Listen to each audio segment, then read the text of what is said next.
Hey YouTubers, it's Vince Romano26 here, and today I'm coming to you with a collective haul.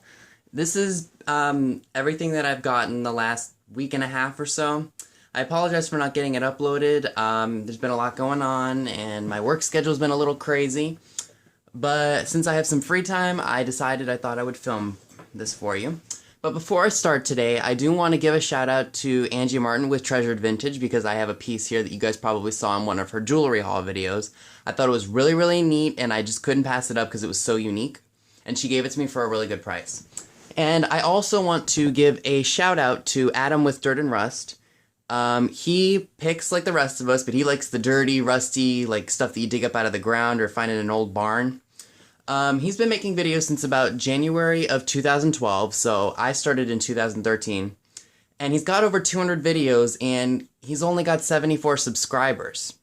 If you could do the same thing that you guys did for me after you, read my shout out from Jen the Pudgy Picker, and I'll also link her down below if you haven't checked her out.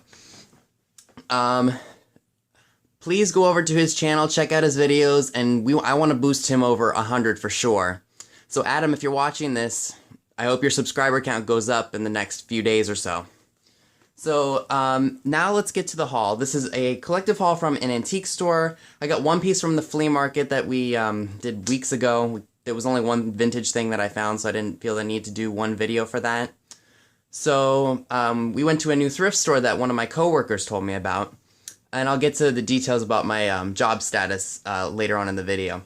There's a place called Donation Nation. If you guys don't know what that is, it's a junk removal service. And similar to the Goodwill outlet, they weigh everything by the pound. Like the one here by me is, books are 50 cents a pound, and then I think everything else is like $1 a pound or 50 cents a pound as well. So we got a bunch of stuff for like 16 bucks, and some of it's resale, and some of it is just gonna go straight to the flea market, and some of it is one thing is a gift, so we'll get started here. Those of you who grew up in the 50s and 60s, do you guys remember the spaghetti glass? It's kind of rubber coated and it's glass. It's funny, the first thing I saw when I walked in there was this picture. And I do have a thing for vintage glassware, especially if it's from the 50s, and there's another set that I'm looking for from the 70s. They're these smiley face glasses. Anyway, this is really, really neat, and I kind of should have checked it before I even picked it up, but fortunately it was chip-free and crack-free, so that's going to be something cool to use for like lemonade when I get my own place or something like that. This piece I think is going to make me about 8 bucks. It's a 1982 Friends Are People You Like Who Like You Right Back. And if we look on the back here, Ziggy Stoneware, MCML XXXII, which is 1982.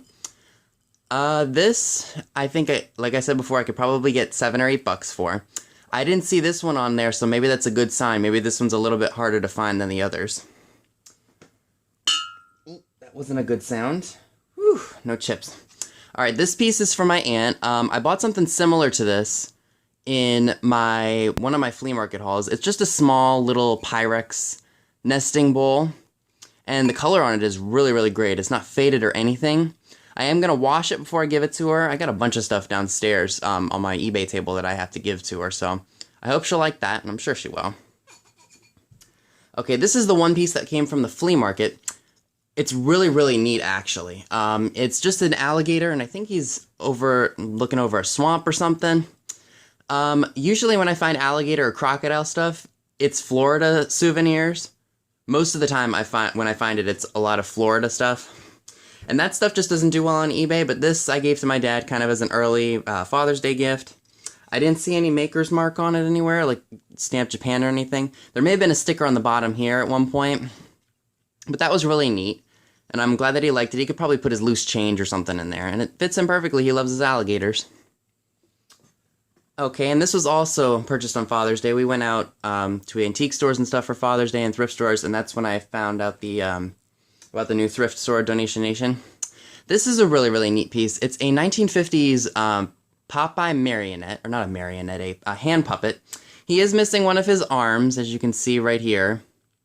But not a problem, because my dad's not going to sell him. He's just going to keep him. He was 4 bucks, and his paint's phenomenal. I don't see any markings or anything. I assume he was made in Japan. So that was a good find, and he said he liked it, so it was just neat. From the antique store as well, I bought these Disney-themed cups. I've bought these before. They don't do very well on eBay, so what I'm going to do is I'm going to bring these to the flea market with me. We were going to do it this weekend, but as you know, when we all want to do flea markets, it rains. And it's been really, pardon my French, shitty here in Maryland. It's just been rain, rain, rain nonstop. And I know that we need it, but, like, honestly, it's raining too much and it's ruining the season for us. So I got Dopey. I got Grumpy, which is still sealed in the package. And I also have Snow White. These I'm going to bring to the flea market with me. I'm going to put $3 on the sealed ones. I'm going to put $2 on the ones that are not sealed. I think these should sell because they're very, very collectible, and while they may not have eBay value, someone who grew up with these will definitely like them. Alright, next piece is this sealed, probably 1960s Hoola Girl. She does hula. She's got a spring in her. That was $5. Get that close up. Sorry, guys. There we go. I don't know how well that looks, but she's pretty, and she's going to look great with all of my tchotchkes. Another thing that I typically don't like to buy for eBay, because they just don't sell, let me get down here for you, are Girly Candles. Girly Candles, I think, were made from, I think, maybe the 1950s, 1940s, 1950s, and I don't know if they still make them today. The ones that we found in a shoebox were all Thanksgiving. What we're going to do is we're going to be heading to DC Flea. The DC Flea dates are July 18th and 19th of this year. And for those of you who don't know what the DC Big Flea is, it's basically a big antique show, and it's the best one on the Eastern Shore, and people from DC, Maryland, Virginia, and Pennsylvania all come to try to sell their antique-y stuff. And I apologize, my flash just went out again for the millionth time. So basically, what's nice about these, especially with some of them like this, sure this will be fine, is that they have the original paper thing on them, the bottom. And for me, I have some that I bought at one of my estate sales, and I did that haul way back in January. And I'm going to eventually, I have put like $2 on the small ones, and then I put like $5 on the big ones. But what I'm going to do is, because I have so many Thanksgiving ones, I'm just going to see if someone wants to buy them all, and we'll just make them a price or an offer on them. I can't speak today. I'm tired. My sleeping schedule's messed up, and But the Thanksgiving ones are not as desirable, and neither the Christmas ones. The ones that people really, really want are the Halloween ones, and I've got some really, really neat ones on my holiday shelf. So if you guys are at estate sales, these are the perfect places to find this kind of stuff. So again, we're just going to see if we can get someone to buy all the Girly Candles for like a big lot price, and then just go from there. But definitely if you're doing antique shows or you have an antique booth and you want to sell these, they're perfect.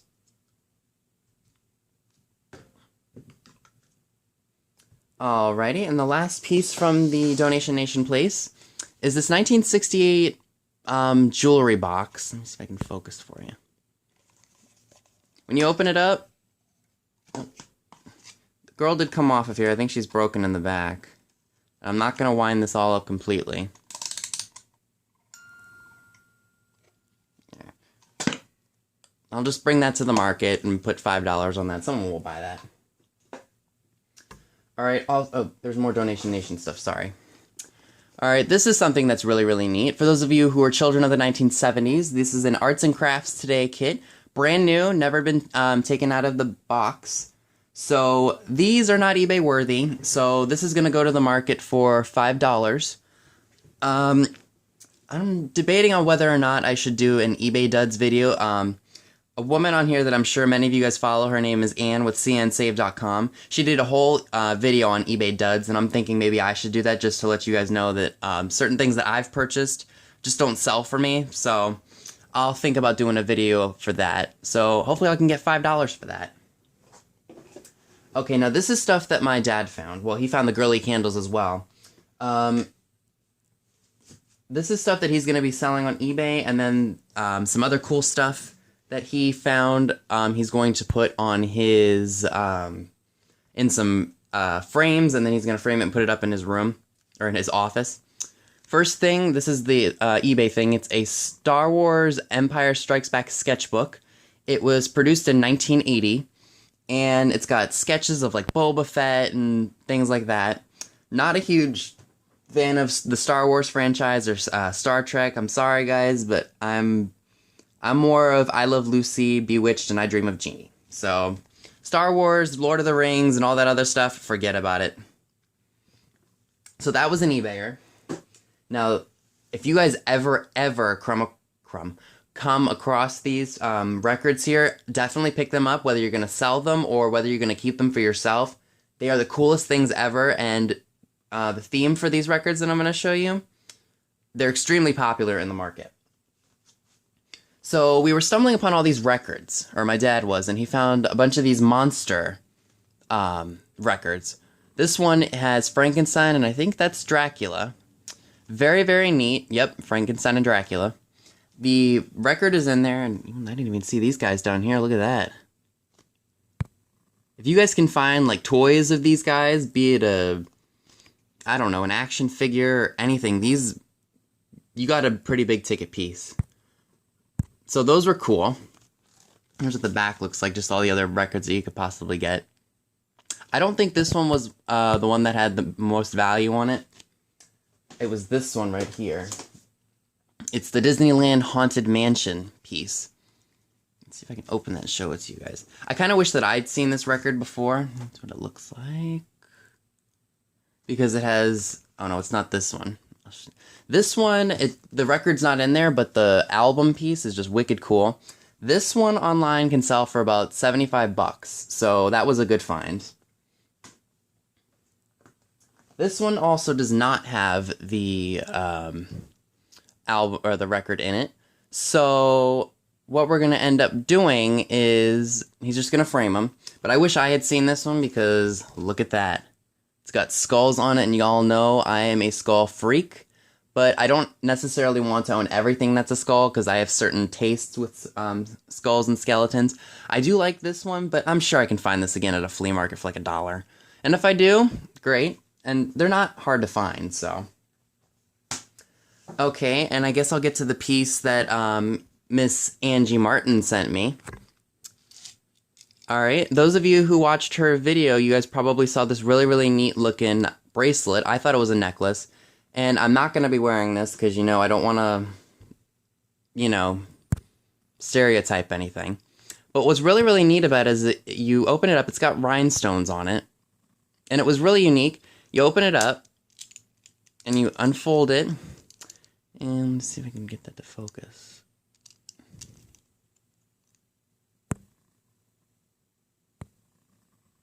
We've got a picture of Betty Grable.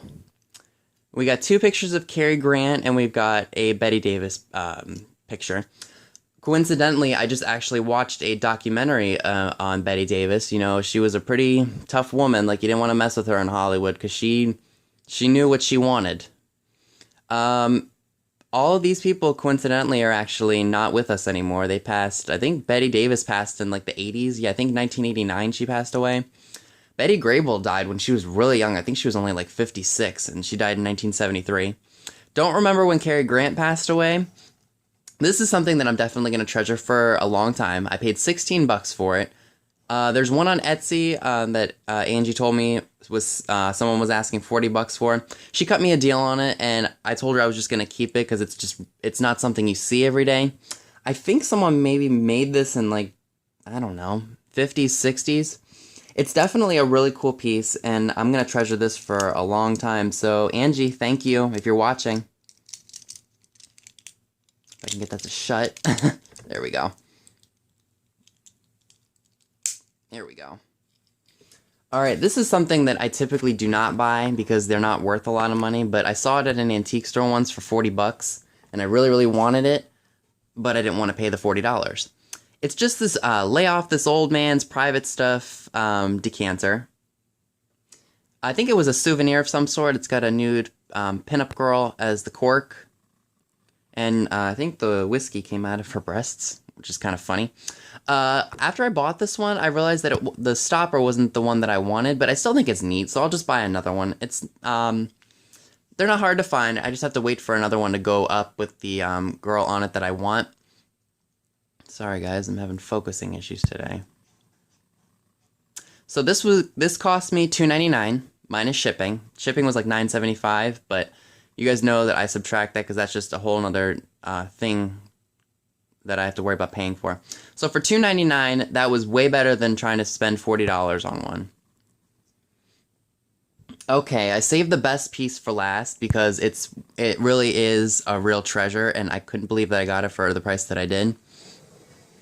Okay, let me just move up a little bit here. This is an original 1914 Betty Girl Coca-Cola tray. I got this for $8 on eBay. And I was really apprehensive that someone else was going to buy it because they had it listed as 1914.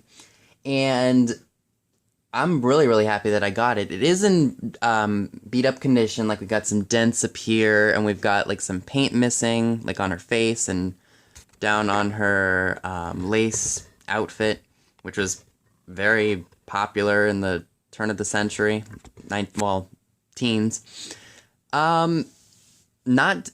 It definitely shows you how times have changed in terms of style and everything. But if we get up closer, let me see if I can get the trademark in there. That might be difficult. Oh.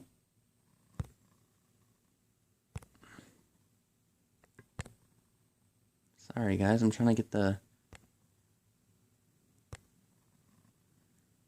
Darn it.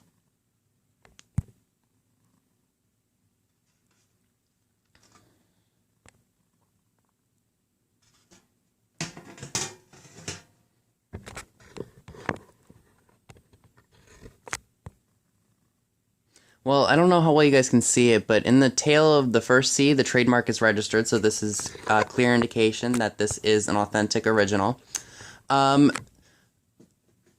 They did reproduce this. This is one of the 4 that were reproduced for the 70s. I think they produced the reproductions for the teens trays in 1972, and then in 1973 they decided to reproduce the Roaring 20s trays, so... This is an original. They did make an ovular tray as well for the original, but that was the one that was reproduced from the for the bicentennial Americana thing. So that was a really, really good find on my part, and for $8, and that's gonna go great with my collection because, as many of you know, I am a Coca-Cola tray collector, and if I do find them online for a good deal, and I already have them, and they're not in as great a shape as the ones that I have in my collection currently, I'm going to bring them to the DC Big Flea. I've got a couple of them down in the garage waiting to go up to the DC Flea. Not going to be asking flea market prices for them. Whoops. I do know the value because I do research my stuff before I decide to bring it there, because especially at an antique market where there are collectors, I don't want to give them... I want to make sure they get a good deal, but I don't want them to get something for a really good deal where they could just resell it. Because to me, especially being a collector, I know the value of these things. So again, if you guys haven't already checked out the DC Big Flea in Chantilly, Virginia, it's at the Dulles Expo Center. In that shopping center, there is a Walmart, there is a Shadowland, and the Expo Center is huge, so it's hard to miss. And there'll be a banner up in front, up above the building to let you know that the DC Big Flea is going on. You do have to pay to get in. I don't remember how much it costs. I think it was like... I don't remember. But it's definitely worth checking out. And I do want to let you guys know a little bit about my job status. Before I got out of school for the semester, well, I guess I'll start off with, I've been working at Home Goods now for a year.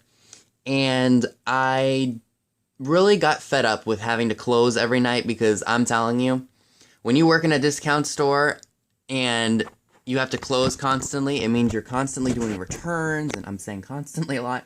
You have to do returns, you gotta sweep up the register, you gotta make sure everything's tidy, and I couldn't take it anymore, because I'd done it for a year, and I felt like the company was taking advantage of me. So what I did for the summer is, I wrote a note to my managers telling them I can't close all the time anymore, especially because it's summer, because there are things that I want to do other than be stuck here at night when I should be going out and doing stuff. Not that I really get out anyway, but anyway, I just said to them, look, closing is way too much, and I can't do this anymore. So I requested, why don't I just have some daytime hours? And of course I wasn't rude about it. I just said, look, I really, really would like some day hours. And not the main manager, but we have a hiring manager. We have 3 managers now. So I went and talked to him and said, look, is there anything you can do for me so I'm not going to be stuck here closing all of my shifts? And he said, would you mind working in the back room? And I said, not at all. So now I work in this back room. I'm a processor, so what I do is I get to see all the cool merchandise that comes into the store.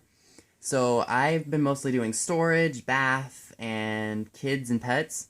So I get to see all the cool merchandise that gets in, or that gets shipped here. So that way I'm only in the back room for 3 hours. I get 3-hour shifts, which is awesome. So that way I'm not stuck there. So I do like a 2 to 5.